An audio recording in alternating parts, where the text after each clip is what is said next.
What's going on, everybody? Welcome to episode 207 of Two Dudes and Some Bullshit. My name's Dave McCrae, coming to you live from the Voice Man Studios in Toronto, Canada. He's Tony Michael in Atlanta, Georgia. And we're finally going to get to know what Tony thinks of Scream 7. You know what I think, but what does this guy think? Ladies and gentlemen, we are live!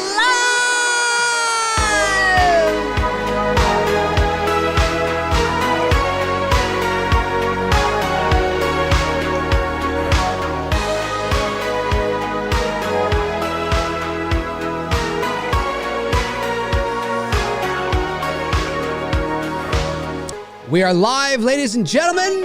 The date today is Wednesday, March the 11th, 2026, 7:10 p.m. Eastern Standard Time.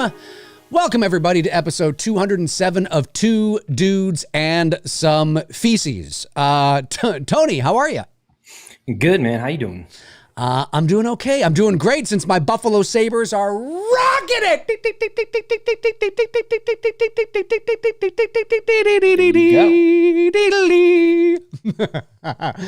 If you know, you know. I'm excited. The Sabres are on the verge of making the playoffs for the first time in 15 years. That's ridiculous. But anyway, other than that, yeah. So you had a chance to see Scream 7. Scream 7. We did on Monday. On Monday, I saw it last week, did my few little videos on it, got everything I needed to out there. But the fans, the Two Dudes fans, the McCrazies, the fans of our show are like, yeah, but what does Tony think? We want to know. What does Tony Michael think of Scream 7? You had a chance to see it. It is now, as of doing this show today, it is the lowest critic rating on Rotten Tomatoes. I think it's at like 30% or something like that. The fan rating is a bit higher, not a bit higher, significantly higher. 77. Yeah. But it is low. Now, when I watched it, we'll get into it, but I'll let you go off on your thing here in a second. But when I watched it, I felt, like I said in my past videos, I felt a bit of that narrative exhaustion. That's kind of like where I was. I didn't hate the movie, but I didn't love it the way, I didn't enjoy it the way that I had in past installments. But that's me. People know where I am. We'll talk a bit more about that. But Tony, you had a chance to see Scream 7. Your favorite final girl of all time is ever. I mean, Jamie Lee Curtis, not even close. Not even in the ballpark. Not even in the parking lot of the ballpark. Not even in the city of the parking lot. Not even in the state of the parking lot. Not even in the country. Not even in the country, ladies and gentlemen. Your favorite final girl is Neve Campbell, Sydney Prescott. Tony, you've seen Scream 7. Take it away. What did you think? I thought it was the Citizen Kane of horror movies. The greatest. No, I'm kidding. Well, there you go, ladies and gentlemen. Good night, everybody. Good night. No, well, first of all, I mean, me and Christina saw it together, so it was a fun day out. Good, we were entertained. Good popcorn movie. It had a lot of cool. I will say this, and I mentioned this to you. I'm going to start with the good, then we'll get to the other part. Had a lot of very cool creative cinematography shots, especially like how they brought Ghostface into the scene sometimes with the creative lighting, the uplighting they did in a few shots. That Michael Myers emerging from the darkness. That callback immediately. It's cool. When I saw that, I'm like, Michael. Yeah, for sure. That was well done. My mind went right to the shot in 78, like with Michael and Laurie. And I was like, but I love that shit, right? I love when, they take the time to do something a little bit extra to give it that artistic. Yeah, they take time to craft the shots. Right? Craft the shot, just to make it a little bit more interesting and a little bit more fun. So, and I like that. I like creative shit like that. And as someone who created pictures like that, you just kind of, from a photography or even I'm sure a cinematographer feels the same way. It's a very almost like orgasmic like feeling when you create a very cool shot with really cool lighting. That's what I think of. I get like really amped up and excited, like, oh shit. Like, like when a shot really comes out really cool in a photo, whatever it is that I like, it just is really fucking cool. I get amped up. I get really excited for that shit. So when I saw that a few times in the movie, I was like, damn. Especially because it's a Scream movie. You're Right. not used to seeing them really take that like artistic approach. So I thought that was good. It felt like a Scream movie. Had the aesthetic as far as one of my biggest issues with 6. Wasn't a fan of it being in New York. To me, Scream always feels like it should be in a small town Americana type vibe. That's what I think what makes the movie so, it just grounds the movie for me anyways. When you start trying to get a little bit too big and it's too, like with 6, there's a lot of good to 6. There's a lot of bad to 6. But my biggest was just the busyness of the city. I was just like, didn't really need it. So bringing it back to that small town vibe. Where were they, in Denver? Somewhere in Colorado? I don't know, but certainly not in Springwood. Pine Grove, I believe Pine was the name. Grove, yeah, something like that. Yeah. Something like that. So, but anyway, so as far as that goes, it felt like a Scream movie. Obviously seeing Sydney back is cool. Gail, and then a couple of the returning characters from 5 and 6 as well, too, who I actually like. I like the brother and sister. I think they've been a very good asset to the franchise. So I was glad to see their faces show up in this movie as well too. Would have liked to maybe they had a little bit stronger part. I felt like at times that like they were getting sidelined a little bit. And I was like, these are 2 people, who have survived, 2, outings with Ghostface. Felt like they could have given them a little bit more meat on the bone. You know what I mean? I felt like they were kind of like shelving them a little bit. Like, but no, we're here. We want to remind you of, 5 and 6, but we're going to kind of keep them over here. It's like, I thought that they could have given them a little bit more, a little more involvement. And what did you think of the relationship between Sydney and her daughter? I quite liked it. I thought it was a good dynamic. I think Isabel May, who I mentioned to you and to everybody else, I think she kind of looks like a younger Jennifer Lawrence. The actress, is that her name, Isabel May? Yeah. She's in one of my favorite. In fact, because of that, I'm probably going to go in another rewatch again. Great series called 1883 with Tim McGraw and Faith Hill and Sam Elliott. She's basically the lead in that series, and Tyler Sheridan wrote it. It's kind of like a prequel to the Yellowstone show. Right. It's not necessarily, because 1923 is kind of the prequel to Yellowstone and setting up the Dutton family, but it's the prequel to the what would you call a prequel to a prequel? I guess a prequel. Another prequel. I mean, right. So I guess. It's basically it's telling the stories of how the Duttons arrived in Montana and the journey that they took. Kind of like an Oregon Trail type vibe, which was really cool. But it was so just well fucking done. And she's the heart of the whole series. Yeah. She plays Tim McGraw and Faith Hill's daughter. The 3 of them had fucking great chemistry. So she's a strong actress. I liked her chemistry with Nev in this. It was believable at times. That's her. She's a little bit older though than 17. She's 25. She's 25. Yeah, I was gonna say she's but like Nev mid-20s. Campbell was like 25 when she did Scream as well. Yeah. So I was like, well, okay, like maybe a college student, I probably would have believed a little bit more. At least it wasn't Stranger Things season 5. No, this is true. But I was having a hard time buying that she was 17. I was like, I would have probably gone down the college, given her like, sophomore year of college, junior year of college. But that's essentially nitpicking. And I liked, was it Joe McHale who played Mark, her husband? Is that his name? Yep. Liked him. He was good. Different role for him too. Kind of more of the Rambo type. I'm not used to seeing him that, because he's kind of a comedian. Right? Yeah, but he was good. He was good. Yeah, he was good. Gail. I mean, Courtney Cox. Courtney Cox. Yeah. So, Yeah. So the kills. What did you think of the kills? I quite thought I thought there was quite a few memorable kills in the film. Yeah. McKenna Grace is killed. That surprised me. In fact, I actually wondered why she was even in the movie, because this isn't like someone who's an unknown. I mean, she was, her breakout to where I first discovered her was on Young Sheldon, the spinoff to Big Bang Theory. She plays Sheldon's friend. And then, of course, Ghostbusters. She's essentially almost like the lead in those two. She is. And like in this, I was like, she's in the scene where they're walking, and then they're at the theater, and then she's dead. I felt like she could have had who was the other friend there to Tatum and McKenna Grace's character, the third girl? I can't. The remember. trio. I can't where remember. Creepy Boy and her kind of ended up. Yeah, I know who you're talking about though. Yeah, I can't remember her name now. Shit.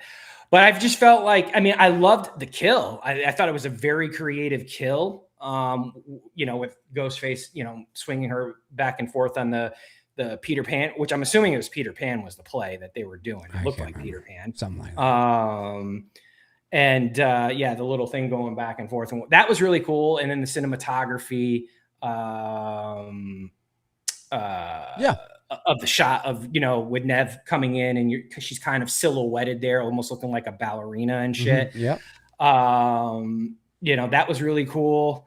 What were some of the other kills? I'm trying to. There's the guy that gets his head on like the beer thing, and he's like his mouth is open. Yeah. Now I have issues. Cool. I have issues with that one because it just depends on who did it.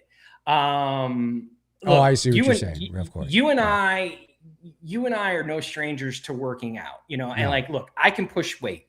And I can push weight, but we had this issue in Scream 5 with the death of Dewey. When you're talking she picked that kid up who's probably easily 6 feet, 180 pounds.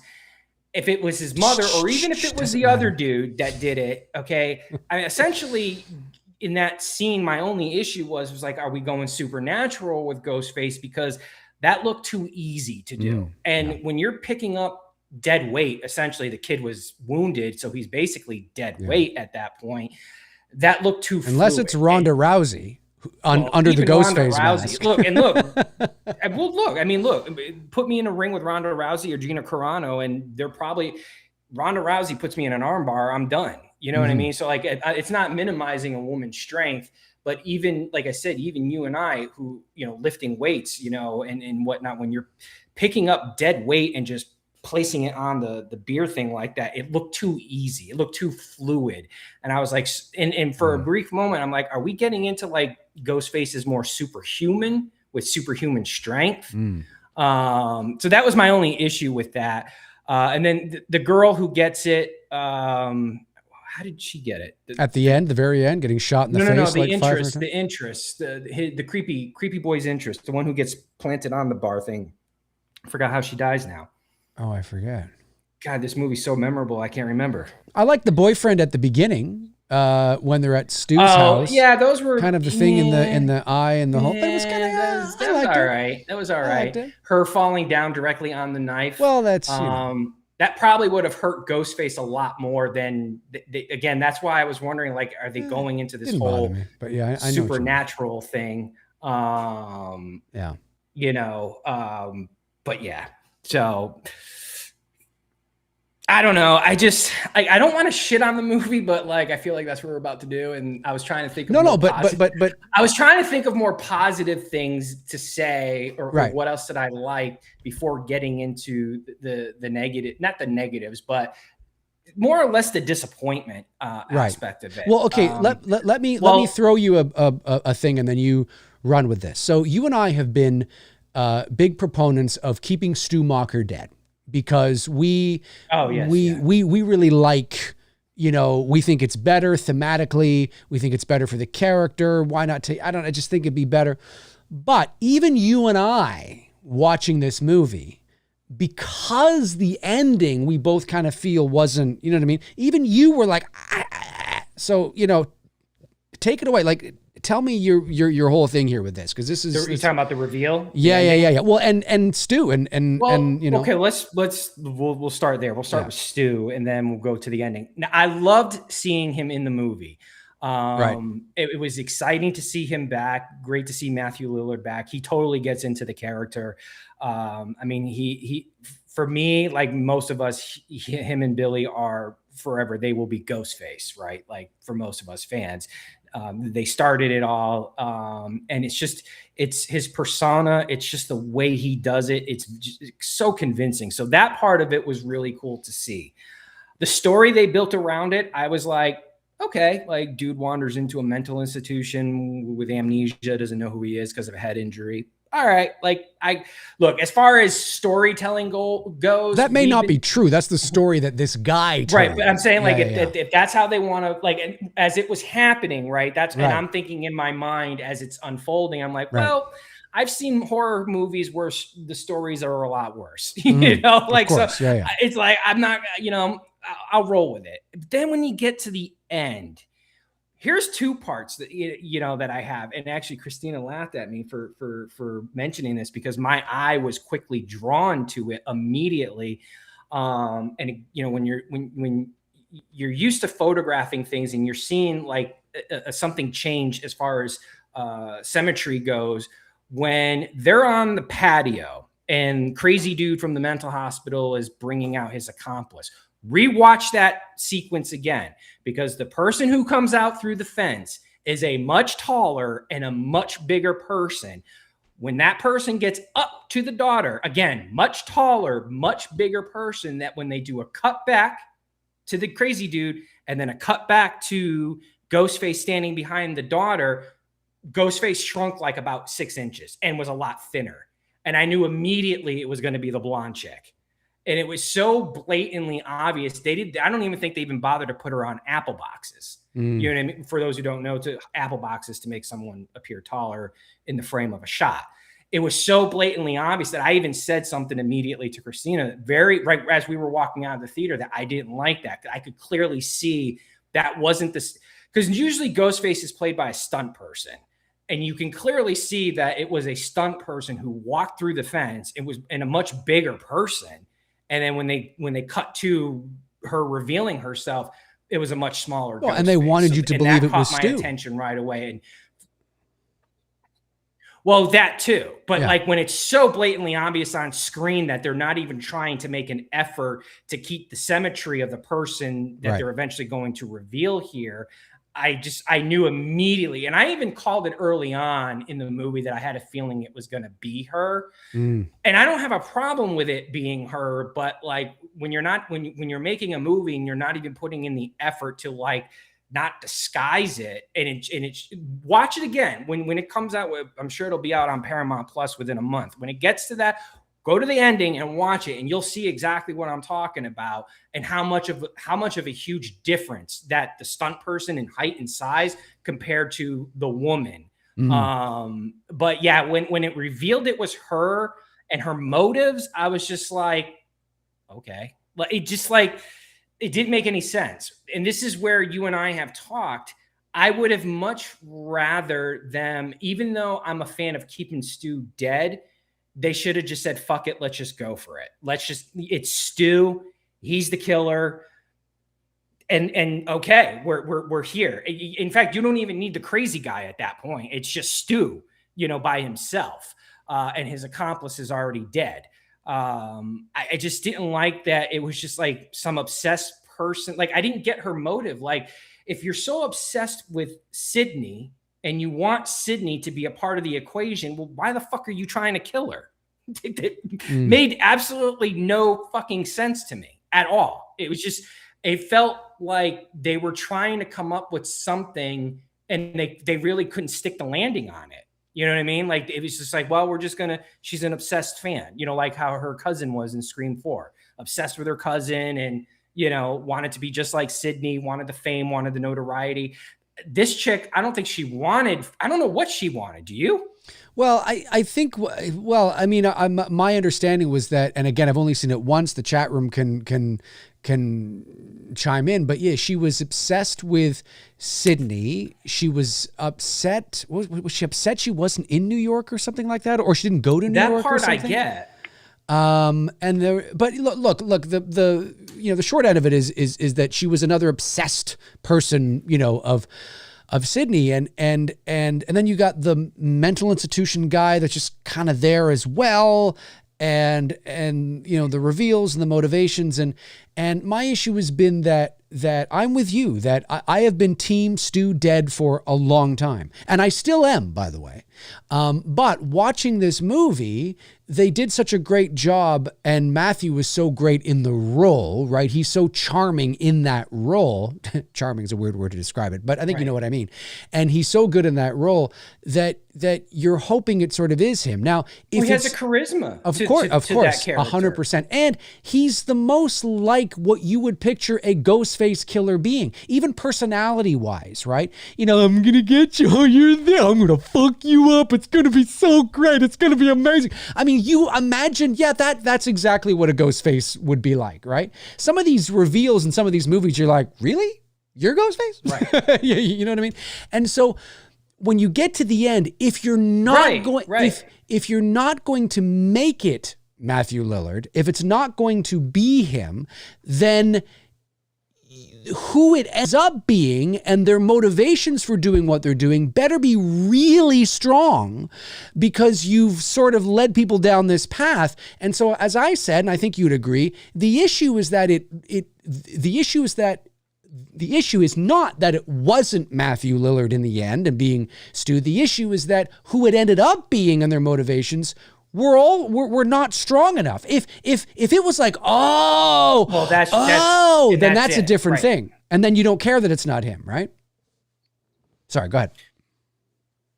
Exactly, and that's exactly it. It's not a question of wanting to bring Stu back. That's not what Dave and I are like. We are on the side of like, keep the character in Scream 1. I get it. The arguments are being, you know, made right now. Like, well, you know, back in Scream 3, they were going to originally have him in the prison orchestrating this whole thing, and that he really wasn't dead. And, you know, and then Columbine happened, so they rewrote Scream 3 to be, you know, the brother angle and whatnot. And I'm not disagreeing with that, you know, but they never got it's not like Wes. If Wes truly wanted to bring Stu back, then he would have done it in Scream 4. I felt enough time had passed between Columbine and Scream 3 that if he wanted to, and that would have been more believable because that was 2011. So that would have only been what, less than 20 years? That would have been what, 15 years, give or take, 16 years, something like since that. he 96, died. Yeah, 2011. yeah. Do the math. Whatever that is. Yeah. Yeah. So yeah, that's where my argument comes in, that like if Wes Craven truly wanted to bring Stu back, he would have brought him back in for Scream 4, 100%. And he didn't, you know, so you know, and to me, it's leave the character where he belongs in Scream 1, because Scream 1 is just such a, I mean, it's such a great film from start to finish. But like you said, and like I've said, because of what we got, right? What the finale, what the reveal was, I would have been like, you know what? The analogy I gave Dave in one of my text messages to him was, where I would have been okay with it if it were Stu, is treating this movie like Friday the 13th Part 6, like Nightmare on Elm Street, Dream Warriors, Halloween 4. Like, this is like the fan service, one for the fans. You know, we're going to give you everything. We're going to have fun with this. You know, we're going to bring Stu back. Stu's the killer, and let's just fucking go crazy here and have fun with it. Okay, then I would accept that over what we got. That's essentially what I'm comparing it to. It's what we got ultimately as the reveal. It's like, to me, it still doesn't make sense. No, like, the whole point of, like, Dave, you mentioned this to me in one of your messages, is the whole point of Scream is the whodunit aspect, and not only just the whodunit, but the motive why they're doing this, you know, going after Sydney or going after Sam and Tara, you know, and whatnot, you know, in Scream 5 and 6. And the connection with Sam and Billy, you know, the father-daughter relationship there and whatnot. Everything is very connected. This felt very disconnected from all of them, even though we had all the, like, we had the twins, we had Gail, we had Sydney. It's, I don't know. It just, Well, I mean, it just feels very not flushed out. Like, and they just said, well, this is what we're going to do. And here you go. yeah, no, I don't disagree with that. And I think it harkens back to exactly what I said in my previous videos on this, which is that narrative exhaustion, which is because of the structure of the Scream franchise, which are whodunits, and at the end of every movie, you're supposed to find out who did it.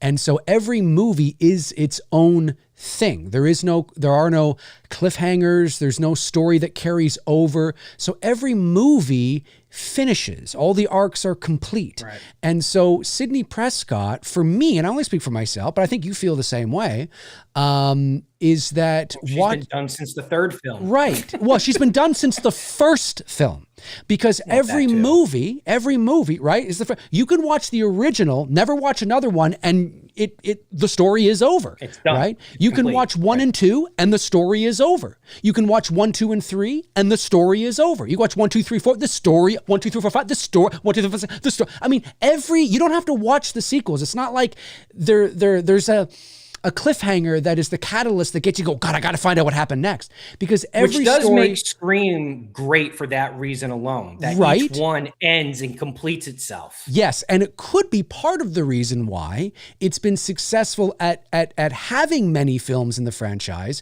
without having a Halloween Resurrection or a, you know, Halloween 5 or something yet, right? A catastrophic failure, although some might disagree with that in regards to part 7 here. But it's the narrative exhaustion. So as you're watching the movie, you're like, Nev is great. The dynamic between the daughter and her is great. There's nothing wrong with the acting or the, you know, whatever the case is, but it's the justification for why am I even watching this installment? What more is there to tell for Sydney Prescott? And so because her story hasn't just ended once, it hasn't just ended twice, it's ended 5 times before this. And so we're watching it again. So that means the reveal and the motivations for this better be really good, because otherwise, I mean, 30 years later, they're still there. I found you in Port Snaka, you know, wherever you are now. You know, it's like what is going, like, what's the motivations? And because you bring, hang on a second, because you bring Stu in there, and you get everybody excited. It's Stu, I'm going to fuck you up, Sandy. I'm going to get you. Ooh, I always loved you, Sid. You get everybody excited. Oh my God, is this real? It's not. And then you deliver what you did. It's like, you might as well just have gone with Stu. Like, I mean, that's kind of, it's like, that was the stress. And to your point, if you're going to do it, go all the way. The problem is this, though. The problem is this. I feel there is a big justification issue now that we're 30 years past Stu's potential expiry date, right, when he died. People often say, yeah, but they were going to bring him back in 3. Yeah, but that was only a few years after he died. Well, and again, my argument is that if Wes really was going to bring him back, he would have brought him back in 4. That too. But they had originally planned to bring him back in 3. Well, that's not an example of you can bring him back at any time, because they were going to bring him back in 3. Logistically, story-wise, it's more believable if he was brought back in 3, likely because there was only a few years in between 1 and 3, what, like 5 years, you know, whatever it is.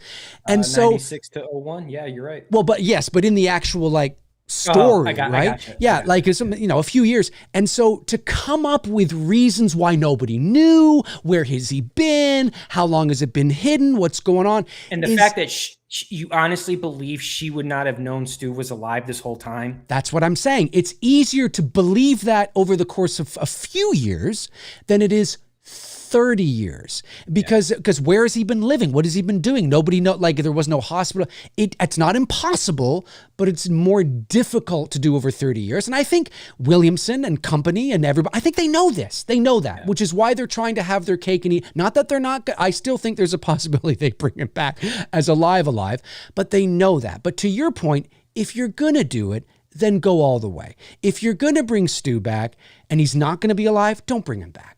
Like, don't bring him back. You know what I mean? Question for you, or maybe someone in the chat room knows. Now, I know Scream 4, originally Wes had intended to do a new trilogy, but then unfortunately he passed away. That's true. Do we know what the other 2 films were going to be about? Was it ever talked about? Was there scripts ever done? Is there anything out there that, that people may know what the original plan was for 5 and 6?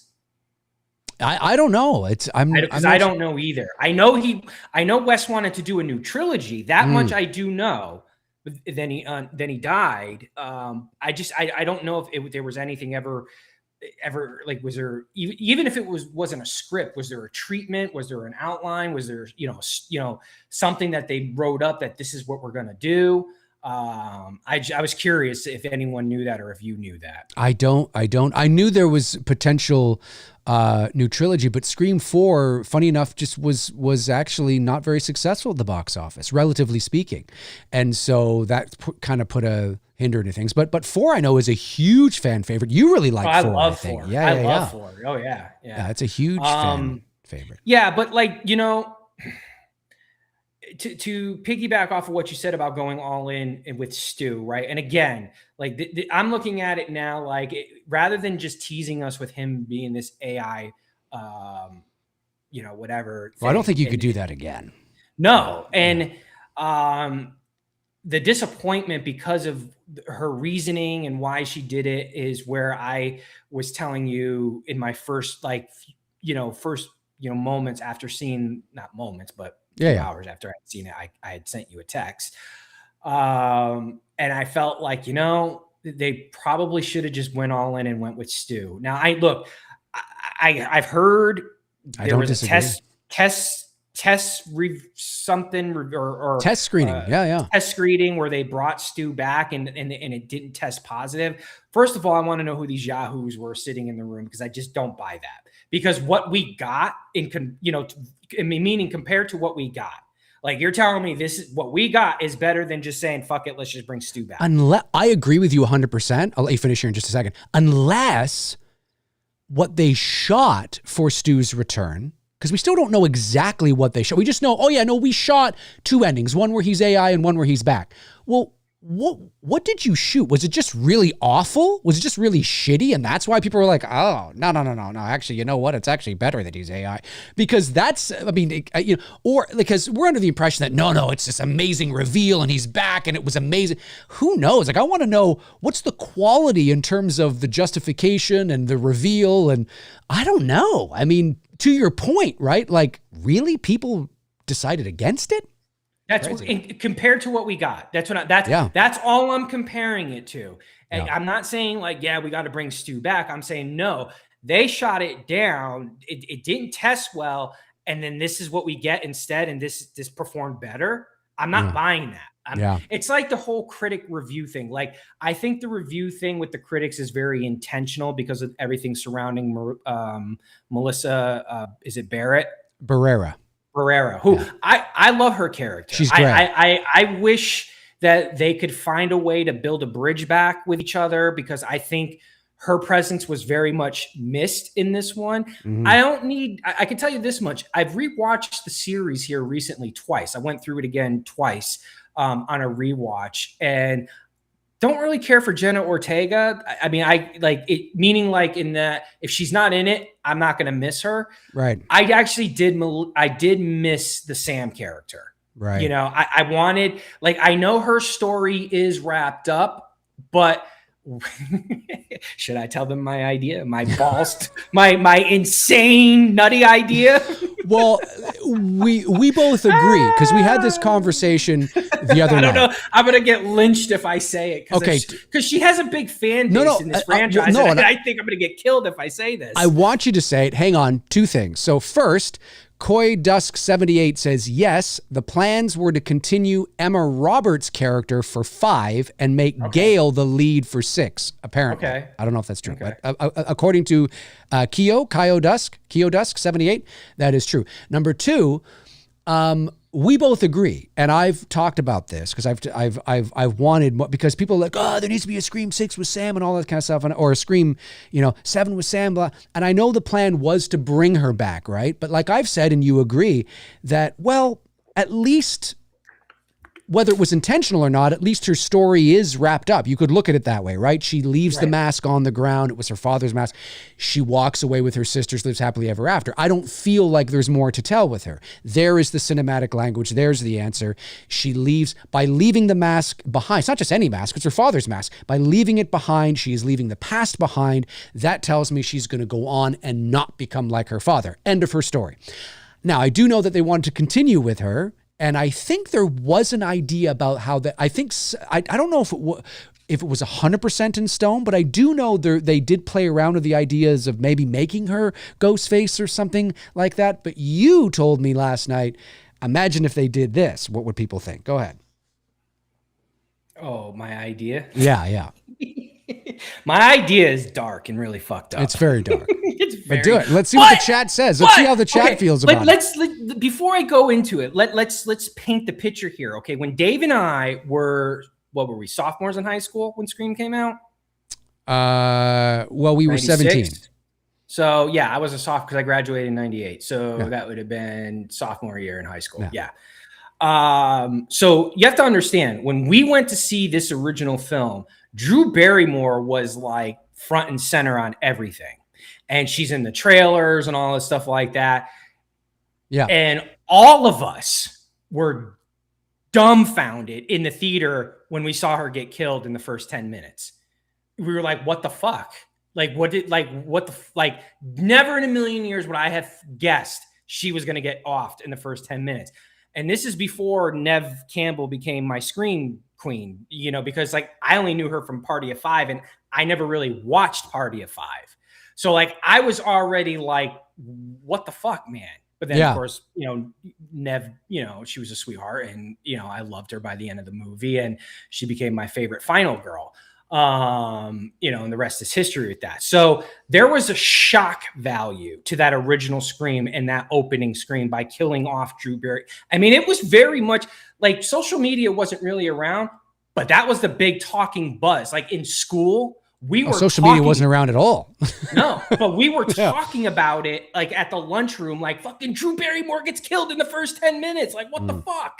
Because no one saw that coming. Right. No one. And it was just a huge twist. So I was telling Dave what I would have done just to go back to kind of some of those roots to make Scream darker again and just like shock the audience, like something you don't see coming, is like Dave and I had talked about, like, yeah, well, if going full on, keeping Stu he's the killer and whatnot, but when his accomplice is revealed, and he, instead of it being the Looney Tune guy from the mental hospital standing there on the patio with Sydney and Tatum. So let's set this up. Stu is the killer. So Stu's the killer. Stu's revealed to be the killer. That's oh my God, holy crap. Right. That's a holy crap moment right there. And then it is Stu and all that stuff. Like I even told Dave, you could have a geek out moment, right?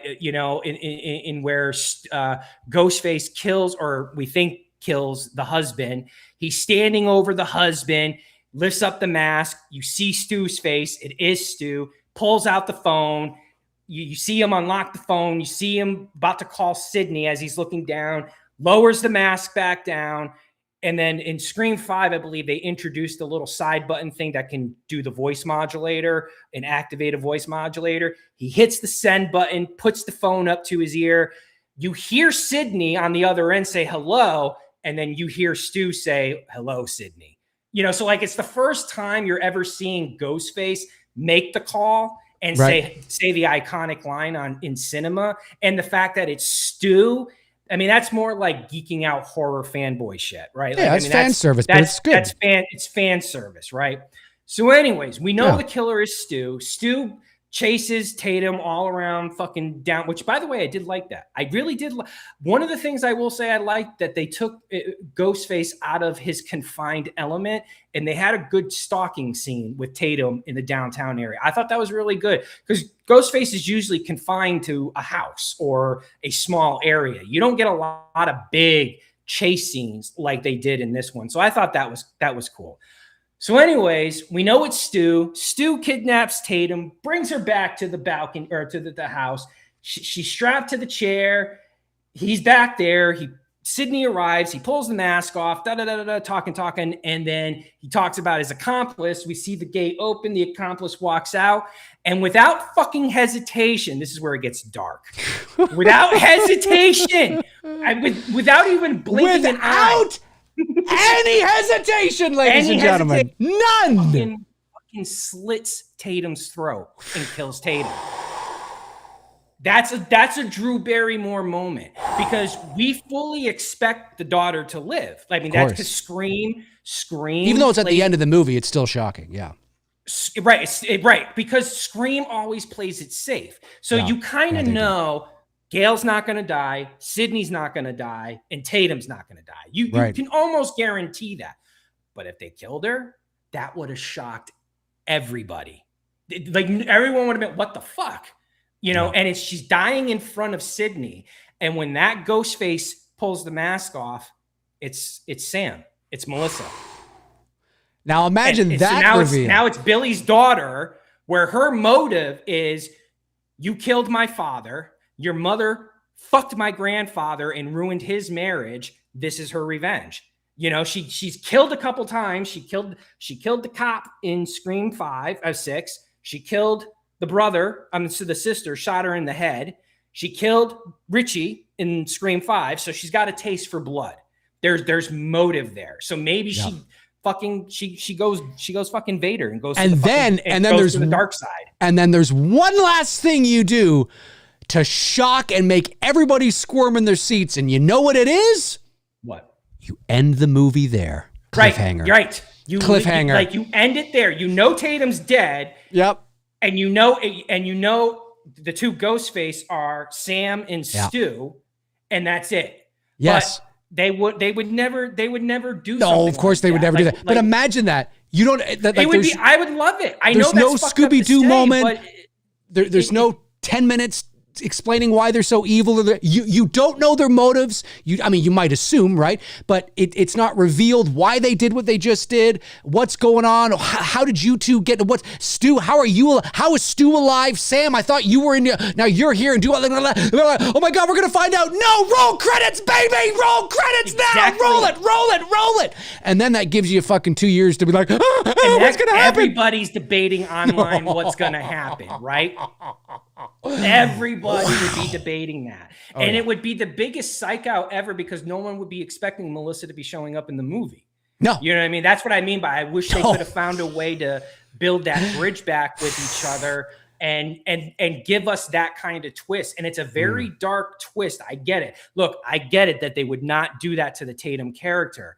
But it's also kind of poetic justice too, because most Scream fan knows who killed Tatum in the first movie. It was Billy. Yeah. I mean, we all know that. I mean, it's not hard to kind of, Stu's inside the house. He's leaning up against the wall talking to Gail while Tatum goes out to the fucking garage. Mm-hmm. And by the time she's killed, Stu's leaning against his doorway, wishing people goodbye. And then fucking Billy pops up. Yeah. I mean, obviously, you know who kills Tatum in Scream 1. So there's almost like a full circle moment where Billy kills Tatum in Scream 1. And his daughter kills Sydney's daughter, Tatum, in Scream 7. Exactly. And again, that's I mean, exactly. And again, I know that's dark as fuck, and I know that they would never do that, but it would have the same kind of impact and shock value like they did in the first Scream when they killed off Drew Barrymore. Well, I think it would be more shocking. I think it would, because you would not expect it. You would not expect it because you're getting 3 shocks. You're getting the shock of Tatum dying, bleeding out, her neck bleeding out. Oh my God, that's shock number one.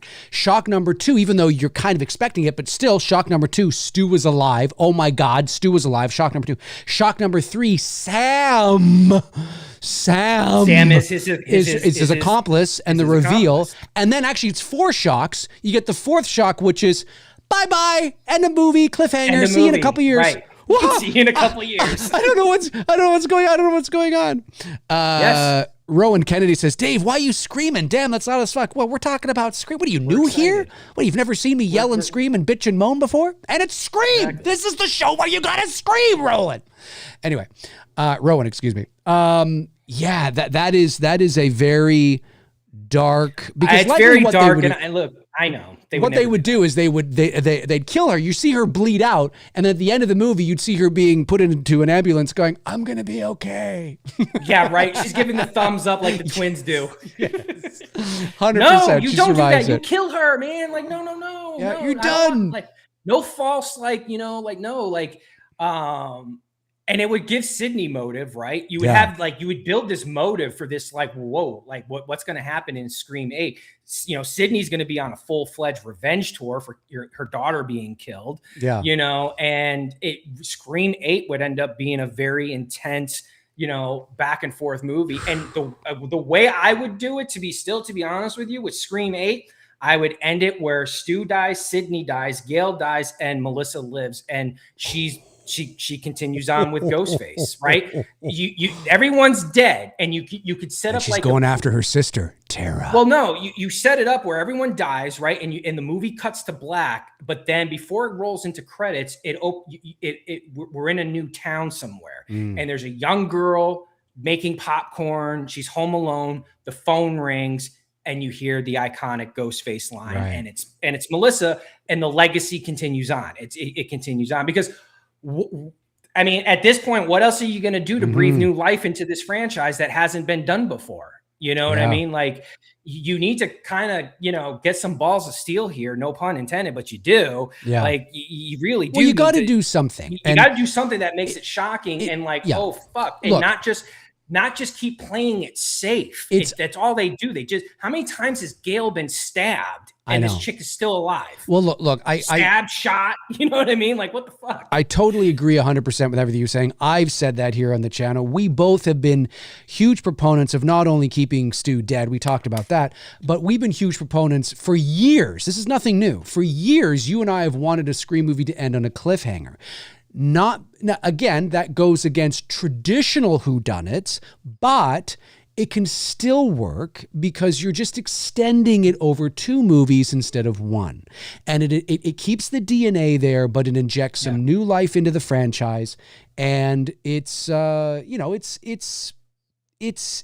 interesting. It's an interesting move, we'll say. And again, this is all we're talking. There we go. That's better. To clarify, we're saying as if they decided to go full on Stu being Ghostface, right? We're saying like what are some possibilities that they could have done to really like shock us, go dark with it, give us something we have never seen before. So that Dave and I were spitballing some shit this week that we both really liked. We're like, this would be fun to add into the discussion. Yeah. Obviously, they're not going to kill Tatum off. We know that. I mean, it's too predictable. But this is who they should kill off, and this is what they should do at the beginning of Scream 8. If they're not going to bring Stu back, or maybe they do, the opening kill is Gale Weathers. That's the opening kill. That's motivation and justification for Sydney to be involved again, because at this point, Sydney, right? And so that's her. Gale, kill the woman off. Kill her off. You killed Dewey. You killed Randy. Kill Gale. Yeah. Kill Gale. It's not that legacy characters die. It's how they die. Like I've often said, it's not just for the sake of it, but it would be powerful, especially for Sydney being the only one left, or so she thinks. Right? Maybe it is something like that, right? I mean, hell, you know me, I wouldn't be against killing Sydney off in the opening. Same at this point. That shocked people. I love the character. I do. She's my favorite in of all Final Girls. But at this point, it's like, it's almost becoming laughable. Like, Yeah. how many times is she going to survive this shit? Right? You know Well, what I mean? Like, it just, and put herself like, yeah, I agree. I agree. And I don't know what you do with Scream 8. Again, that I narrative don't know. It's exhaustion. coming out what, next year, right? Oh, I have no idea. There's Yeah, rumors. I think it's next year. Well, I don't know if it's been written yet. I don't know if there's a pre-production. I don't know if they're in pre-production. I don't know if there's a production date. I have no idea. I know there's rumors about that. I'm sure we'll hear very soon.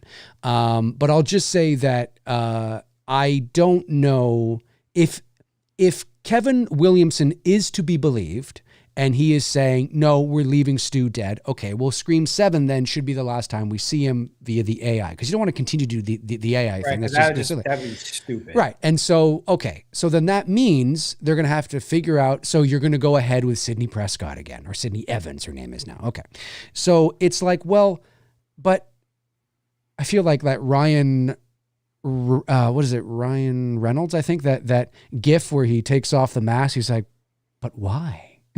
You're right. Like, I just feel sort of like, but what's the motivation? Why are we, so we can end her story again? Because when you watch the ending of Scream 7, it's not any better than the other 5 endings she's had. I mean, a great ending was 5 because there was a passing of the torch, right? Sam says, am I going to be okay? Sydney Prescott, the older, wiser Obi-Wan Kenobi who's been through it all, who just helped you fucking beat Ghostface, says, eventually, right? That's that, thanks, older, wiser Jedi Knight. No problem, Padawan. I mean, that's that passing of the torch. And that's why nobody missed her in Scream 6, because there was a natural closure. You didn't feel like, oh, this doesn't make sense. Oh, I didn't miss her in 6. And it's nothing to do with Nev or her. My only issue with 6 really is the whole city thing. I just wish they would kept it more small town. That's fair. Other than that, I thought, and the Ghostface warehouse stuff, like, I thought like that was like, yeah, I don't. And Chad surviving 9,721 stabs. Well, that too. Chad is the definition of a Chad. But overall, you didn't miss her. No. And that goes to show you that it can be done with it. Of course. Why? Because her story is complete. And now you're just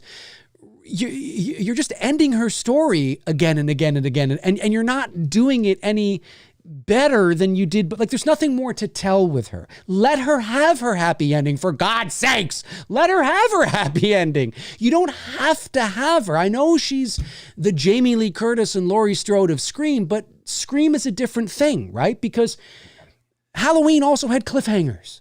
And not that that makes it any better, but I'm just saying that, you felt the unfinished bit. It had the greatest cliffhanger of all time. Then they went and fucked it up a year later. Right. Yeah. But you felt like you watch Halloween 18. Oh, okay. Then you watch Halloween Kills. Like you feel sort of there's kind of more to tell. I don't feel that. Every time I watch a Scream movie, every time I watch a Scream film with Sydney, I go, okay, well, she's done. That's it. It's over. Like this one. Okay. She saved her daughter. She shot the person in the face. The other guy's dead. They figured out why. That should be it, right? Like, she can live happily ever after with her daughter now, right? Like, right? Like, that should be, no. There's somebody else out there. It's the taxi driver and the convenience store clerk that are now going to be obsessed with her. Like, come on, man. I will say this, with regards to a Scream, 7, without Sydney, and another option they could have done is, even though this whole thing with Melissa and Jenna Ortega went down, they could have put Gail in the lead with the twins, right? And that would have been another way of branching out, going beyond Sydney, and continuing to move. Because like, I don't like, is this going to be like, Neve Campbell's going to be playing this character until she's like 90? Right. Scream. Because I can no longer scream. Here's what I can say about this franchise that you can't say about the others. The first 5 films are solid fucking films.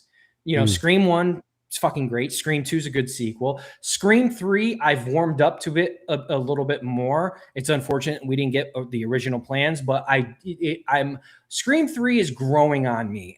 Especially in my recent rewatch of it. In fact, I pointed something out to Dave that I caught it immediately when I was looking at the scene. For those who don't know this, when they're in the big mansion at the end of Scream 3 and they're running down the hallways, running away from Roman as Ghostface, look at those hallways again very closely, Halloween fans, because that was the exact building where they shot and filmed some of the school sequences for Halloween H2O. Well, it's not the first time that Halloween is. So Scream 3 and Halloween H2O were filmed in the exact same, I think it's an estate. I Googled it and looked it up. But I was looking at the scene in Scream 3. I was like, man, that looks like the same fucking scene where Michael was stalking Laurie and chasing the kids down in H2O. I mean, because I was catching things that that looks like the school in H2O. And sure enough, when I did a Google search, I was like, motherfucker, they filmed it in the exact same location. But as I was saying, Scream 4, solid sequel. Scream 5, solid sequel. Scream 6, again, my only issues with Scream 6 is location. The Ghostface warehouse, I thought that was kind of corny and stupid. And then the recycling of the father being, the main villain with his kids, that was recycled from Scream 2. For all of us know, Billy Loomis's mother was the villain. So I thought they were, it wasn't totally a ripoff of Scream 2, but it was close enough. Like Scream 2 is in college, Scream 6 is in college. Scream 2, the killer is Billy Loomis's mother. This one is Richie's father. Well, I don't know if he was the actual killer, if it was more his kids and he was just orchestrating it. But I liked it I liked the characters in it. I liked, there were a lot of elements to Scream 6 that I liked. Whereas now when we get to 7, there's a lot more issues. And what I don't want to have happen to this franchise is that, or to the character of Sydney, where it becomes, almost a parody within itself. Speaking of, man, we got to do a review on Scary Movie 6. When I saw that trailer, I was like, fuck yeah, man. Well, I'm so glad that they are not holding back on anything and they're attacking everyone. Well, look, and I love that. And I just want to say, look, because I see a few people in the chat here saying, Dave, Sydney Prescott is more important to Scream than Jamie Lee Curtis is to Halloween. I disagree with the quality is going to start diminishing. It depends what we're measuring. It depends by what test, right? Because look, if you are a Sydney stan, then you hate the Barrera films. If you are Team Barrera and Ortega, then you're pissed off that she got fired. Then you're glad that, there's so much of this convolution. And I'm not saying that people in the chat are saying that. I'm just saying that is a factor of sort of the arguments that we're seeing. I disagree with it as a blanket statement because Scream 5 barely had her in it. She was in it, but she wasn't in it enough. She essentially was a glorified cameo. It was a glorified cameo for all intents and purposes. The one thing, and that's what I often say, the one thing that 5 and 6, now you may hate 6 and that's fine, but generally speaking, I'm not talking about you specifically, you out there, but generally speaking, 5 and 6 were very well received by the fans, by the critics, and at the box office. But Dave, Scream 7 had made the highest. We'll talk about that in a second. But so, and no, look, if you had said to me, and people did, in 2019, 20, 21, when they were getting Scream 5 going, and you find out that Nev's hardly going to be in it. Oh my God, Scream 5 is going to be a dumpster fire. And it wasn't. People were like, and it gained new fans because Barrera was a rising star. Ortega is now a superstar. And you get people in this young, hot, new cast, and they're really, and the chemistry's great, and this new generation of people coming on board, they really find interesting. And because of the structure of a Scream franchise, like I said, to pivot and introduce a new narrative engine with new compelling characters and an interesting story that connects to the previous 4 films, so you don't feel like they're being disrespectful to what's come before, is likely easier, not easy, but easier to do with the Scream franchise, simply because of, by virtue of the structure of the installments, whodunits, right? And so, Right. and by doing that, you know, it shocked everybody. And then Nev's not going to be in 6. Oh, this is going to fucking tank. Nobody's going to go and see it. Nobody's going to care. No, it did very well. It did very well opening weekend. I think it made just a little bit more money than Scream 5 did. I think about $170 million worldwide. That's incredible. Is Scream 7 going to make more? Yes, we'll talk about that in a second. But it's like, that's still incredible. My God, right? You know what I mean? And were there people who were like, Scream 6, you know, sure. But overall, got a great critic rating, got a great audience rating, made a lot of money. Nobody would have thought that. And what the hell's going on? That doesn't make any sense. The most successful Halloween films are the ones with Jamie Lee Curtis in it.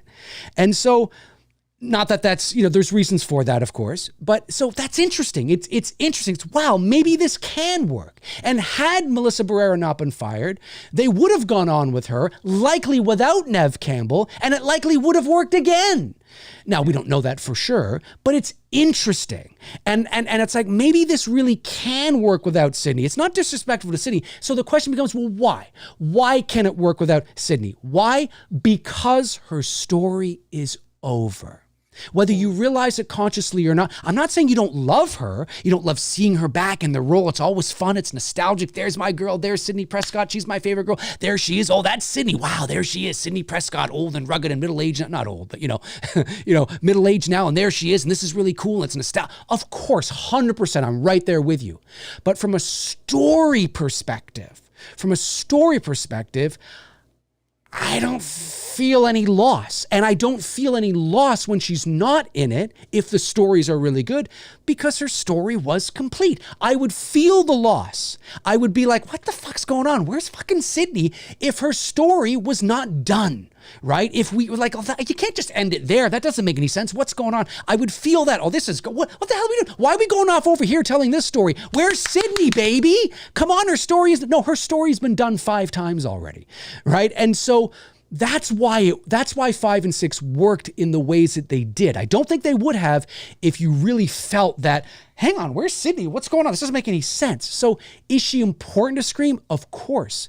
But I don't know how much longer they can go on here, because I felt this narrative exhaustion. I'm like, yeah, this is like, her story's done. And Scream 7 is done well, yes, because of Neve Campbell, sure, but also because of the firing of Barrera. There's curiosity there. What's this going to be like? What's happening? What's going on? The return of Stu Macher. And before you saw the movie, you had no idea what frog's fat ass way they were bringing him back. Let's be honest. The majority of us went to see it for that reason alone, of like, okay, what are they doing with Stu? Is he back? Right. Is this going to be like, because, you know, because yes. Someone said a comment here, and I agree with them. What you don't want to start to have happen, and this could be the beginning of that, is where you're going to get poorly written stories for Sydney in Scream movies just because fans want her in movies. And that's what I don't want to see happen. Right. Because like I said, there's not many franchises where you can say, you know, like, especially with the first 5 where she's in before 6 happened, the first 5, they're solid movies. Yeah. I mean, they're not great. You know, like 3 has its weaknesses, 5 has its weaknesses, but overall, man, like 1, 2, 4, 5, they're solid. You know what I mean? Like they got high critic ratings. They got high audience ratings. Like, you don't get that. And what's going to start to happen here is we're just going to get like what we just got here. You get the first 2 acts of a good Scream movie in Scream 7, and then you get to the 3rd act and it fucking sinks faster than the Titanic. It just falls apart quick, and you're just like, no. And that's what I don't want to see happen. I don't want to see Neve Campbell in a Scream movie just to like have Neve Campbell in a Scream movie and be like, okay, cool. And 7 was kind of almost like that, right? It was the door opening and the door beginning to head down that road. And that's like, whatever they're going to do for 8, man, it better be fucking good. It better be. And the only thing I can see is, and if you're going to bring Stu back, then that has to be it, because Stu is the Emperor Palpatine. Stu is the Darth Vader. Stu is you know, I mean, if you're going to bring him back and have him and Sydney face off against each other, and let's say you wrap it up in that movie and Stu dies, what, you're going to make a Scream 9 with Sydney again? Like that you've peaked. You peaked Beyond with peak. Stu Macher. Beyond peak, right? And that's sort of the thing where it's kind of like, what else do you do? And look, there's many different kinds You of just fans. give the Wayans brother more material to make some good spoofs. That's true. If all you care, I shouldn't say, look, if you, at the end of the day, if all you care about is just Ghostface in Sydney and you hope the story is good, but even if it's not, even if the reveals are garbage or the motivations are garbage, whatever. It's Neve Campbell, Ghostface. That's fine. That's fair. That's you do you, and that's amazing.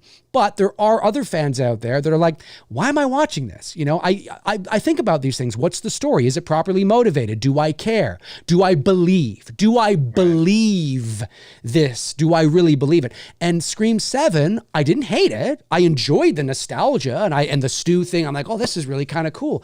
But by the end of the movie, I'm like, okay, well, she got her happy ending. Again. You know, it's like, right. Are we going to do this again? Right. You know, like, what do you do? Right. I don't get it. Sometimes I don't know. I don't know either. I've said many times, sometimes the most and I know this is not good for business, but from a story perspective, sometimes the most powerful thing a story can do is end. Yeah, I mean, even like, here's a good example. My girlfriend's not like a horror fan like you and I are. She watches them because I watch them. And immediately when I told her they're doing a Scream 8, she's like, another one? I'm like, yeah. Another one. So, I mean, even when you got like casual people who watch it through, you know, the enjoyment because I enjoy it, it's like, how much more do you keep doing this? Right. And, you know, again, I mean, it's different strokes for different folks. My fandom is again, I'm a casual Scream fan. And so, you know, I might be looking at this a little more, or we might be looking at this a little more analytical than, say, you know, the average, maybe diehard. I don't know, ironically. Well, look, I mean, I think you and I would both agree. We know, I know full well that there is a hardcore fan base. I mean, if this franchise has done $1 billion. So, yes, I mean, there is a fan base out there, you know, and I don't, look, I do not deny the character's popularity, what Ghostface means to pop culture. You know, when you're talking the four faces of Mount Rushmore, it's Ghostface, Michael, Jason, and Freddy. I mean, it's those four guys, you know, as far as like modern slasher villains. Yeah. In terms of the for 80s, those, for those era, of you who were not right. Well, I was just about to say that for those of you who were not alive or were too young for the 80s, you know, like Dave and I got to experience the pop culture phenomenon of Freddy and Jason at that time. That's what you're getting with Ghostface. That's literally almost identical to that type of. There's not a week where I'm not walking around a grocery store, the mall, or wherever I'm at. I don't see someone wearing a Ghostface t-shirt. Right. You know what I mean? It's very like I see more people rocking Ghostface shirts than I do Michael or anyone else.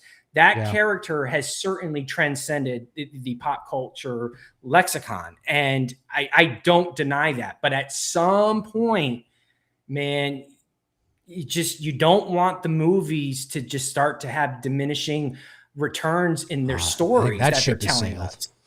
Well, yeah, it is. It has. Like, we're so like, I mean, you may have, I don't want to say you may have, you know, hit an iceberg with this, but if they had just kept going down the road of like branching out, right? Like maybe like in Scream 6, there was an opening for some new characters to continue on with them. And just that becomes the legacy where it's like a passing of the torch. It just keeps going on. Like if you want to keep the franchise alive, they did it at the end of 5. They did a great job. And then now we kind of came back and we didn't really come back in a strong way. Again, there's a lot of good things that I did enjoy about this movie. The first 2 acts were very strong, but when we got to the 3rd act and the reasoning and the whys, it was just like, nah. Like, no, like, it just like, and then like now, like if it's Sydney again in Scream 8, what's the motive? Another obsessed Who's fan? after her this time? Right. Who's after her now? Right. I mean, like it's Gail, her granddaughter. Right? It's Gail and it's Randy. Gail. Randy's alive. Right. Yeah. Right. We're going to bring Randy back from the dead now. Like, yeah, look, I mean, as long as they continue to make money, they'll figure out. And that's not to say that with Scream 8, they can't turn it around and we watch 8 and we go, oh, okay. I mean, maybe. But this was an example of what can happen when you start to drag stories out that have already ended. And so it has nothing to do with Nev. It's not personal. She's fantastic in the movie. She's great. She's comfortable in the role. It's her sixth time playing the character. Obviously, it's her, like Laurie, like Jamie Lee Curtis, this is her, big thing she'll be known for. Not that Jamie Lee Curtis doesn't have other things, but certainly with Nev, this is her big thing. She's comfortable in the role. She was great in the role. I loved seeing her in the role. I thought Tatum was, there's good things in it. But the overall thing, it's like,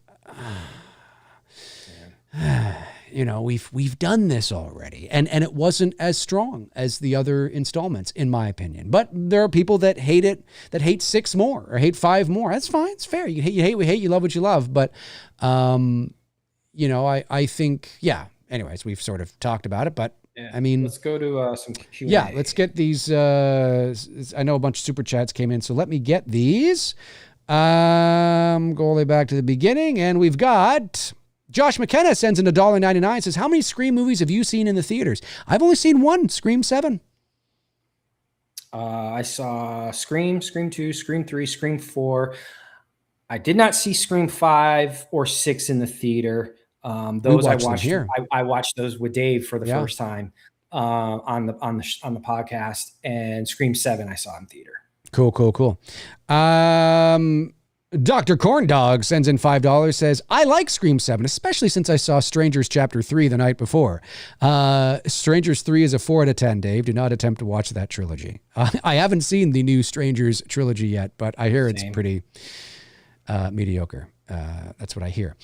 Cody Snyder, what's going on, Cody? One of our great members sends in a member chat, says 31 months as a member. That's a great number. Got it tattooed on my leg, actually. Always appreciate seeing my dude. What was that? I meant you broke up. Oh, sorry. He just said 31 months. He's been a member here on the channel. He says that's a great number. I got it tattooed on my leg, actually. Always appreciate. Yeah, it is. I got 31 right here as well. Look at that. 31 right there, folks. Always appreciate seeing my dudes. Hope everyone's having a good week. Thank you, Cody. Corn Dogs follows up with, I barely found out Mason Gooding, Chad, from Scream is Cuba Gooding Jr.'s son. Yep. They look and sound the same. I wonder if their relationship is solid. I don't know. I just recently found that out as well, too. And now I can't not unsee it. Not unsee it? Yeah. Show me the money. Show me the money. Josh McKenna. Boys in the Hood. Josh McKenna, have you seen the Isabel May show 1883? We were talking about that. She was I was just talking. I'm going to rewatch that again. That's one of my favorite miniseries. Such a fucking great series. Yeah. In fact, I didn't catch on to the fact because I was my first watch with that. I kept skipping the intro, like and then one of the intros, I just happened to catch like who's the actors and actresses in it. And I saw Faith Hill. I'm like, is that the same Faith Hill? Like Tim McGraw's Faith Hill? Right. Like she was so I don't want to say unrecognizable, but I didn't make the connection. This was in my first watch. I was like a handful of episodes in. Yeah. And I didn't make the connection. And I was like, oh shit. Yeah. And like they were great. I mean, obviously they're married in real life, but on screen, their chemistry as husband and wife was really, really good. And yeah, if you haven't seen 1883, I cannot Tyler Sheridan knocked that one right out of the park. It's a complete story from start to finish. Great. I've heard good things. Sam Elliott's in it. Yeah. Isabel May, Tim McGraw, Faith Hill, and some other familiar faces that you probably will recognize as well. Cool. So yes, we have. And Josh also says she was also in a Disney Channel show. I've heard good things about 1883. Corn Dogs follows up again with a couple more. It says, Scream 7 reminded me of a better version of Halloween H2O. Ooh, interesting. Is that a hot take? I don't know. Chat room, chime in. Sydney overprotecting her child, just like Laurie and the chase scenes. I never once thought of Halloween H2O when I watched that movie, but to each their own. I can see that though. I can see the comparison a little bit. Yeah, I guess didn't Kevin Williamson write Halloween H2O? He did, but I didn't. Yeah, I guess if you look, But there's If lots you look of for it, movies with mothers protecting their daughters from killers. So I didn't think of Halloween H2O, but to each their own. Home Invasion Ghostface was my favorite. Thought that was the most random Ghostface we have got in the franchise. He was straight up random serial killer. Talking about the first opening at Stu's house, or are you talking about which scene? I'm not sure. He follows it. Home Invasion Ghostface. Which scene is that? I don't know. Home Invasion Ghostface was my favorite. I don't know. I don't know the franchise well enough to. I mean, I know he was in the attic when they got back. So, I mean, I wonder if he's talking about that. I don't know. AI stuff in this film was bad. Didn't care for it. I didn't mind it, but it didn't really have a strong enough clearly, message. well, for starters, it's not AI because it's really the people. I mean, it's the actors pretending to be AI. Oh no. Yeah. But yeah, the AI angle in the movie he means. Like I agree. I agree. Yeah, and then bringing back the other older cast is just kind of, I mean, that's fan service right there. I mean, at least Matthew had a little more to do, but the others, you bring back Dewey and you bring back, Billy's mom. I mean, that's just, at this point, it's essentially becoming like Avengers Doomsday. Randy will return in Avengers Doomsday. I'm going to be in Scream 8, ladies and gentlemen. Billy will return in Avengers Doomsday. Yeah, that's happening. You heard it here first. Me in Scream 8. I'm Ghostface. Just Dave McRae will return in Avengers Doomsday. Yes, it's happening. It's happening, ladies and gentlemen. Love how Ghostface moved like actual ghost in this film, like the Michael Myers supernatural stuff. When Ghostface appeared behind the dad, people gasped. Yes, I agree. There were some cool shots. I agree. There were some cool shots how they brought Ghostface into scenes in this movie. I will say, if not some of the best in the franchise were in this movie, of just how like they brought him into the scene and the creativeness. I 100% agree with that. Agree. And I even like the one, well, I guess it turned out not to be Ghostface, turned out to be the boyfriend. But in the Michael opening, Myers reveal? Yeah, the opening. I thought that was really great. That was really I cool. thought, I'm surprised it took 7 movies to do that. I know. And the only bummer, it should have been Ghostface. Yeah. I mean, like, you kind of ruined it there with it being the boyfriend. I just would have said, no, fuck that. If we're going to do this shot, it's fucking Ghostface. It's Ghostface, baby. It's Ghostface, baby. Josh McKenna says, John Campia's review made me laugh. Yes, I did see his, he thought it was... John Campia will return in Avengers Doomsday. He thought it was one of the worst movies in the history of cinema, apparently. I wouldn't go that far.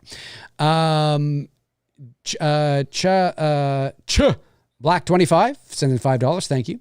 Says the finale needs Sydney dying, protecting Tatum, giving the final kill shot to Stu. Gail's journey can come full circle, looking after Sydney's daughter. All right. Well, that's one angle you could go. Corn Dog says killer's motive on why Sydney is back is a fourth wall breaking thing. You are a final girl. You get no happy ending. The killer motives equals the fan needs. Obsessive fan. Obsessive. Yeah. Equals the fan. Yeah, sure. Yeah. But I mean, how many times can you do that?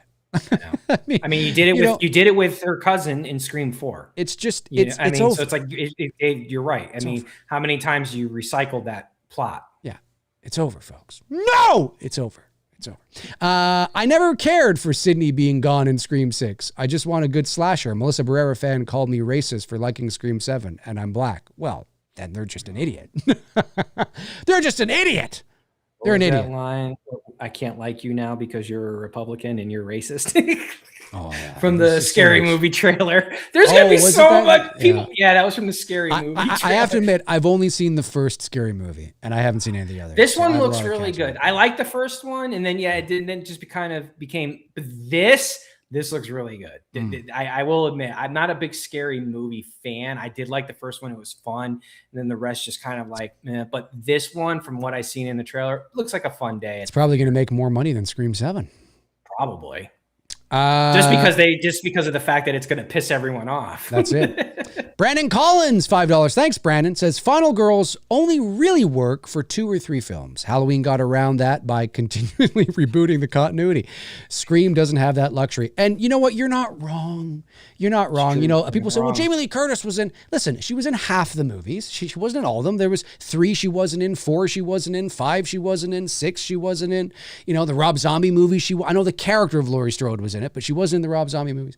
And so, and don't say she was in 3 on the television. You know what I mean. God, could you imagine Jamie Lee Curtis and and Rob Zombie's Halloween? That would be a crazy team up. That'd be crazy. But I don't disagree. I don't disagree. It's remarkable we've been able to get. But if Scream 7 is any indication, and there, as I said, if there is no desire to bring Stu back, which I'm okay with, because I saw.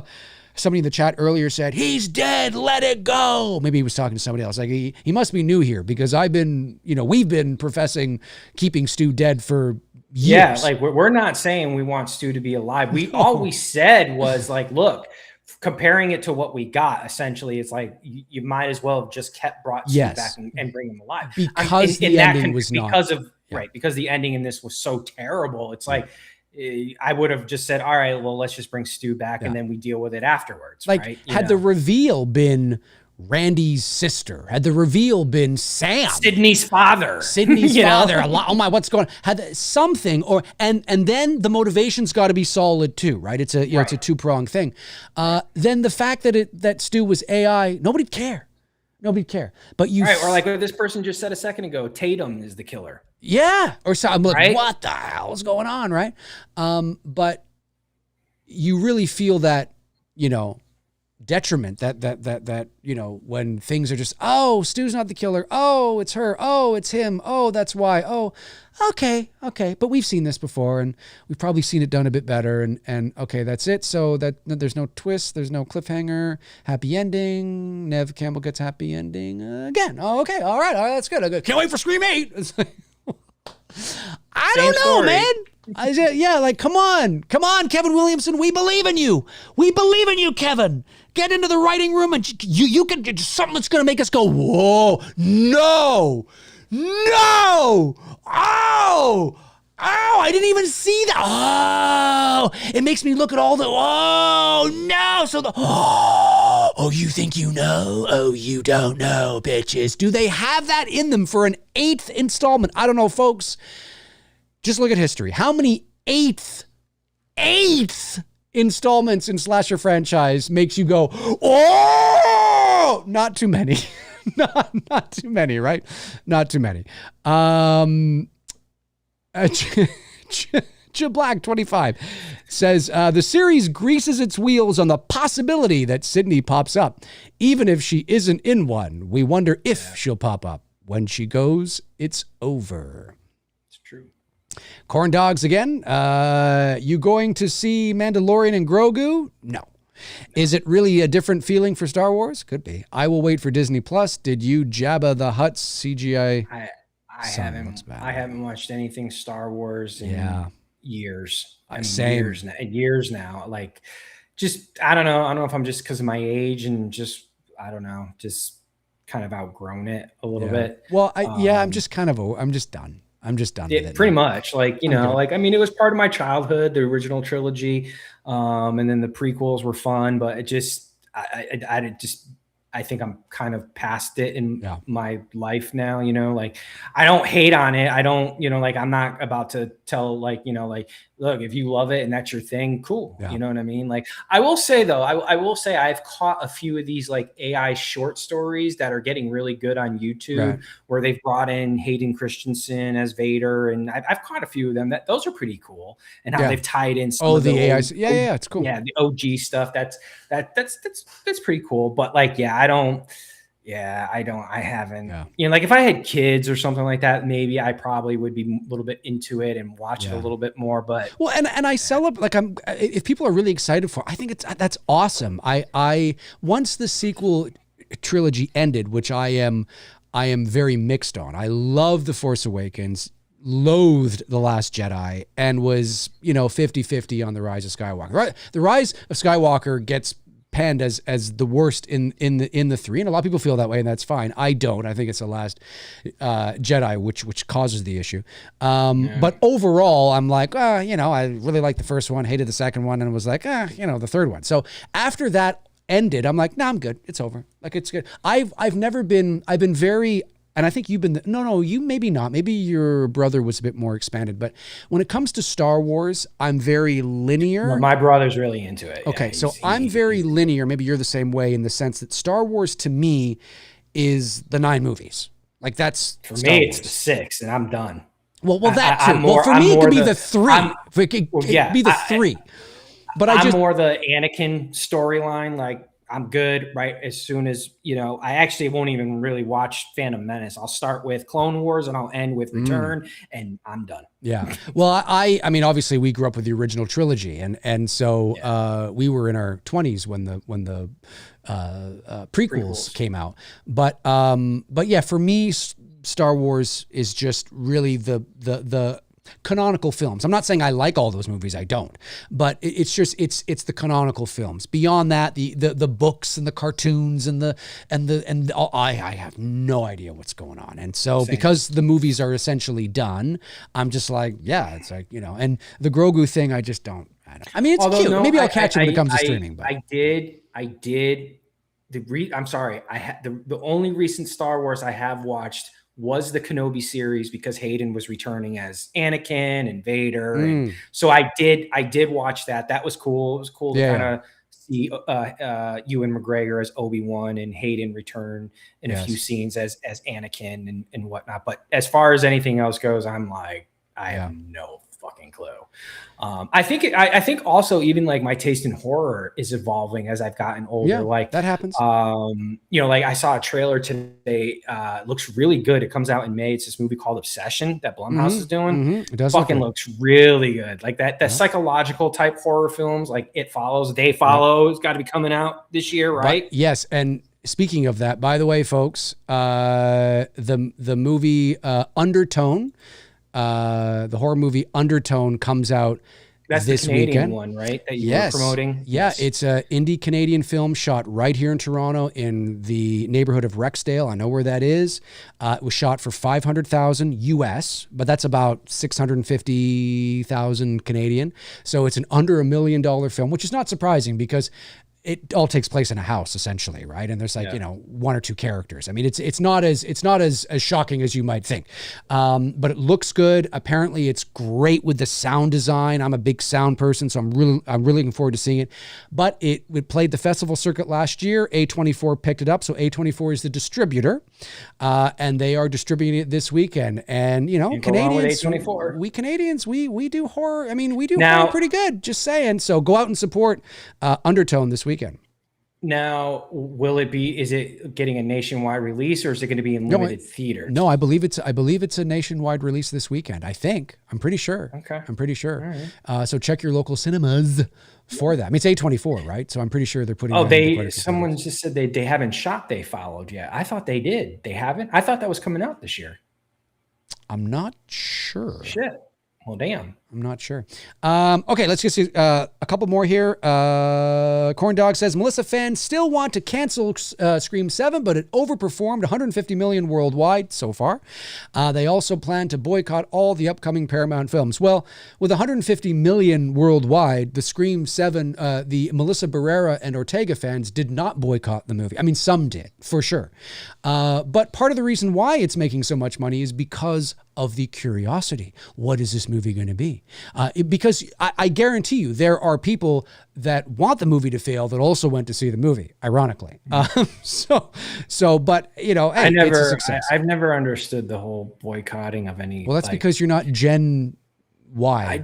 If I don't want to see something, I just don't see it. It has nothing to do with boycotting. It's just because whatever I want to spend money on, I'm going to spend money on to go. Well, that's because you see don't spend something all that your I want time to yelling. enjoy. That's because you don't spend all your time yelling and screaming on Twitter. No, I'm not on Twitter. and you're 47 essentially. You know what I mean? But if you're more 19, things to do with my time than argue with people on social media. If you're 19 and you're on X, boy, look out. I learned that the hard way when it came to Stranger Things. Woo! Wee! Yeah. Oh, really? It's like Were people freaking out on you? it was like rabid dogs. Really? Oh yeah, oh yeah, oh yeah. Because Why? well, because they get emotionally attached and they Like, want. did you say something bad? No, I Like, just well see. If you follow me on social media, you know that often when I make posts about films, I'm it's film analysis, right? I talk about films in my lengthy posts that probably hardly anybody reads, but I feel I need to get it off my chest, and I talk and. X and Twitter is just the worst place for that. And I was talking about, the ending of Stranger Things and the themes and how it's stronger thematically if Eleven actually did sacrifice herself and she did not die and she didn't go to Iceland and it's and I go all those guys. No, they need to be together. They need to be together. Mike and Eleven need to be together. This is right. How dare you? It's like, what is?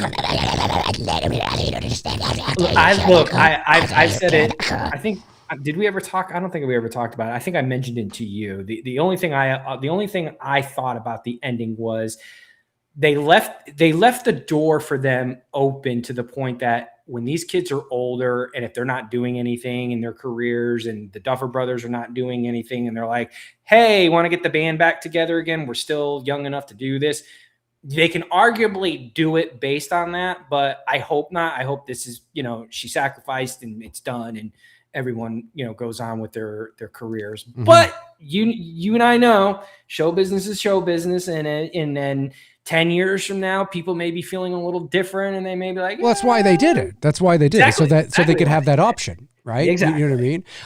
Though, from a story perspective, it is stronger if she did make the ultimate sacrifice. Agreed. I agree. But anyway, they were ripping into me like, you wouldn't believe. Really? Yeah. It was just, hey, you don't understand, you son of a bitch. I'm so glad, I don't. So I bowed out.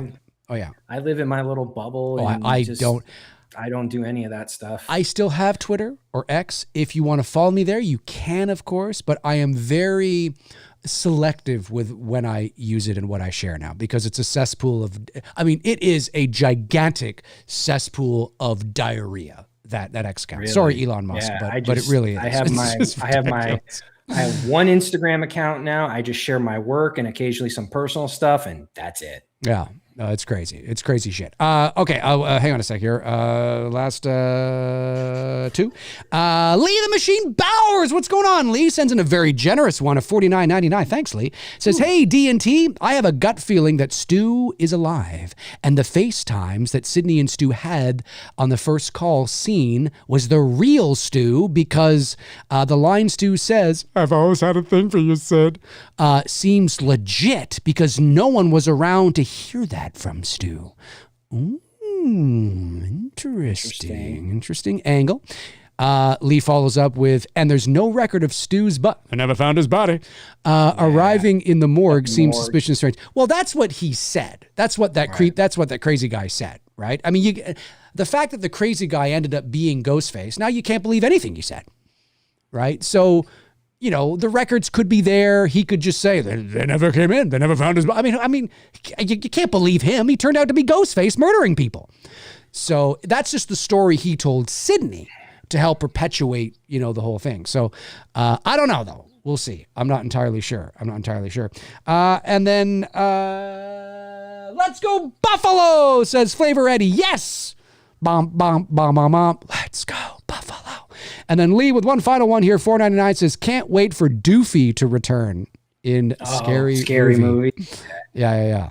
That's gonna be a good time at the That's gonna be a good time. Did you watch the Obsession trailer? I did. I saw it today. It's really well. It could go either way. Like, it's a really good trailer for sure. Whether the movie's going to be good, I don't know. I'm still kind of another thing. I'm hoping it's good because I haven't really, other than They Follow, which I'm excited for, which now my excitement has been, deflated because they haven't filmed it yet. I thought they had filmed it. I thought it was coming out this year, but so I'm still waiting on that. Right. There's nothing I've been really excited for in horror, but this caught my interest and I was like, well, shit, this looks really good. Well, Scorsese is directing a new psychological. They're shooting it now in Prague, I believe. Okay. I stand to be correct on this, but I think that's what's happening. This is with Leo? Yes, and Jennifer Lawrence. Lawrence, right. Yeah. Okay. So it's like a psychological horror? Yeah. So Leo's finally doing a horror movie. Well, he did Shutter Island. And that's that was right. Scorsese. I keep forgetting that. So I'm like, oh, well, okay. I keep forgetting that's a horror movie. Yeah. Well, it's psychological horror, but yeah. Listen, I saw Dean say in the chat too. He says he's heard mixed reviews on Undertone. I haven't seen it yet. So my understanding is that if you are someone who likes this kind of horror. And what do I mean by this kind of horror? Well, it doesn't have a lot of characters, right? It's about a girl who's taking care of her mother, she's got a podcast. A lot of the other characters you hear through her headphones because she's talking to them online, like how I'm talking to you right now, or something to that degree. And so it's a slow burn, but it's really well shot, apparently very eerie. And it's a podcast where they get her and her friend get these paranormal clips or something like that, and they have to listen to them, and then weird shit something like that. I got to read I should just read the synopsis here. Undertone movie. Oh, yeah, that's right. I forgot Leo was in Critters 3. Thanks, Brandon. Forgot that he did that. So it says, do we have hang on a second. Let me just go to the, I don't know, IMDb is sometimes suspect with their, the host of a popular paranormal podcast becomes haunted by terrifying recordings mysteriously sent her way. Anyways, so this is a film that apparently really showcases the importance of sound design and how important sound is to a movie, especially a horror movie. And so if you really like slow burns, more of that claustrophobic, just a couple of actors kind of thing, you like the paranormal, that kind of stuff, then maybe you'll really enjoy it. If you're looking for Insidious or The Conjuring or something like that, then you might want to save yourself a ticket because it's not what this is. It's not Obsession, the other thing that was released today. Like small, confined, I really liked the movie Lighthouse with Robert Pattinson and what's his name there? Green Goblin. William Dafoe. Yeah, that was really good. That's very confined. It's just basically the two of them. Yeah. Well, it's that kind. I'm good with that. Yeah, it's good. Watch the trailer, folks. I mean, I don't know if I'm going to like it or not. I have no idea. But apparently it's full of mood and atmosphere. Check for me. It's a slow burn. Another check. And the sound design is just really, really well done. Whether you like it or not, or parts of it, or all of it, or none of it, who knows? But it's obviously I'm helping to promote it because not that I'm getting anything for it. I don't know anybody who worked. Well, I know people who know the people who worked on the film, but I don't know anybody directly that I know of. I'd have to take a look at the IMDb list. But it's a Canadian horror film shot right here in Toronto on a $500,000 budget, and it's getting a wide release with A24. That's a win. Cool. That's a win. That's a win in That's itself. a win. Yep. Go out and support it, folks. Indie horror. It's really, really important. Well, this was a good show. Any last things you want to say about Scream or anything we talked about? And I'm looking forward to our next one. We'll probably do that pretty soon because we're kind of ready to go with it. The franchise killers. What movie killed the franchise? Yes, not killers in the franchise, but the movies that destroyed the franchise. Killed, yeah. Like which movie we think destroyed each of the franchise? I got to tell you, when it comes to this one specifically, I have a hard time because I have not made up my mind on which one I think killed this franchise. And well, I got to tell you, my pick for Elm Street may shock a lot of people. I think we're gonna say the same thing for Halloween. I think Friday the 13th, you and I might be different on. Elm Street, I think will be different on. Child's Play, we might be the same on. Texas, I think Texas will be different on for sure. Yeah. But this one, Scream, it's a tough one. I'm still. That's the reason why I watched this franchise twice now, because I know my answers for the others. Yeah. I don't know which one I'm going to choose for this. I've got a week or two to think about this, and I don't know. Yeah, I know. I know by and large what I'm going to pick, but I hear you. Scream is the tougher one. But I think the Elm Street one's going to surprise people for me because people are going to think, oh, he's going to pick this one. You're going to pick Dream Warriors and piss everyone off. I'm not saying what I'm going to pick. Not saying what I'm going to pick. What? Dream Warriors is the fucking greatest. No, I'm not saying I'm picking it. I'm not saying it. But that's going to be a good show. That's going to be a good show. They're coming for you, Dave. They're coming for you. Pitchforks out. All right, folks, that's going to do it for this episode of Two Dudes and Some Bullshit. Folks, jump into the comment section and let Tony and I know your thoughts on anything we had to say here today about Scream 7. Did you like it? Did you not like it? Have you seen it? Have you not seen it yet? Jump into the comment section and let us know. We'll be back again soon. That'll do it for us. Cheers.